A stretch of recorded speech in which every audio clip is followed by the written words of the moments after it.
Bienvenue dans la pensée du jour. Quand ta parole vient, ton élévation vient. Quand ta parole vient, ton monde change.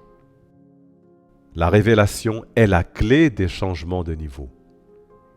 Bien-aimé, il y a des exigences qu'une personne doit satisfaire afin d'expérimenter une élévation et un changement dans la vie. Le livre des Psaumes, au chapitre 105, les versets 17 à 20, nous dit: Il envoya devant eux un homme. Joseph fut vendu comme esclave.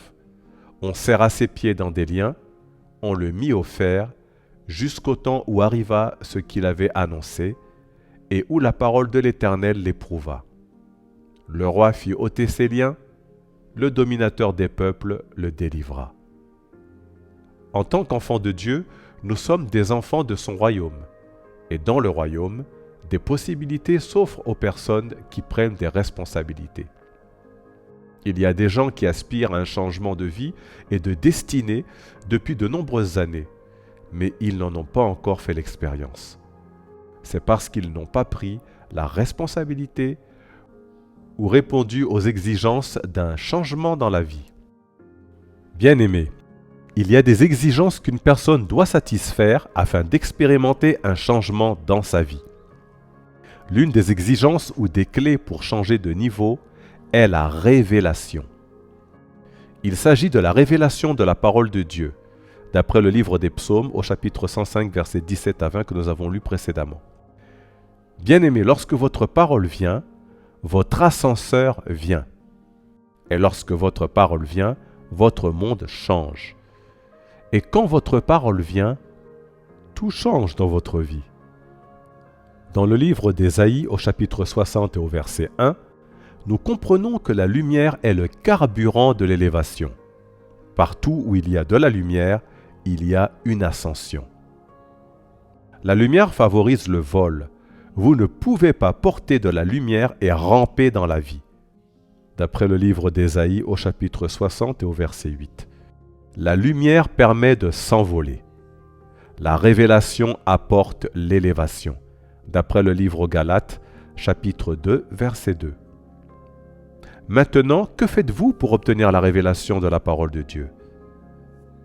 Premièrement, demandez à Dieu la révélation qui vous apportera l'élévation, d'après le livre des Psaumes au chapitre 119 et au verset 18.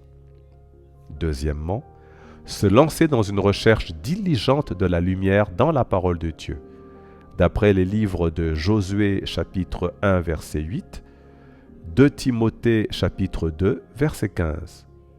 Bien-aimés, si vous combinez le fait de demander à Dieu la révélation de sa parole dans le lieu de prière avec une recherche diligente de la lumière de sa parole, il élèvera et déplacera votre vie et votre destinée à un niveau supérieur. Rappelez-vous ceci: lorsque votre parole vient, votre élévation vient. Lorsque votre parole vient, votre monde change. Voici les tâches à accomplir. Premièrement, demandez à Dieu une révélation qui vous élèvera. Et enfin, deuxièmement, se lancer dans une recherche diligente de la lumière de la parole de Dieu dans le lieu de prière. Prions ensemble. Seigneur, je te demande d'ouvrir mes yeux pour contempler les merveilles de ta parole. Je demande la discipline nécessaire pour étudier ta parole, Seigneur, au nom de Jésus-Christ. Recevez la grâce d'un changement de niveau dans votre vie et votre destinée en cette saison, au nom de Jésus-Christ de Nazareth. Tant que vous n'êtes pas né de nouveau, la présence permanente de Dieu ne sera jamais avec vous. Vous devez naître de nouveau pour jouir d'une victoire continue. Veuillez s'il vous plaît répéter cette prière après moi. Seigneur Jésus, viens dans ma vie. Je t'accepte comme mon Seigneur et mon Sauveur personnel. Je crois dans mon cœur que tu es mort et que tu es ressuscité des morts pour me sauver. Merci Seigneur de m'avoir sauvé. Au nom de Jésus. Amen. Et voici notre citation d'aujourd'hui. En priant dans l'esprit, vous transférez des informations et des révélations spirituelles dans votre esprit et elles deviennent partie intégrante de votre vie. Que Dieu vous bénisse.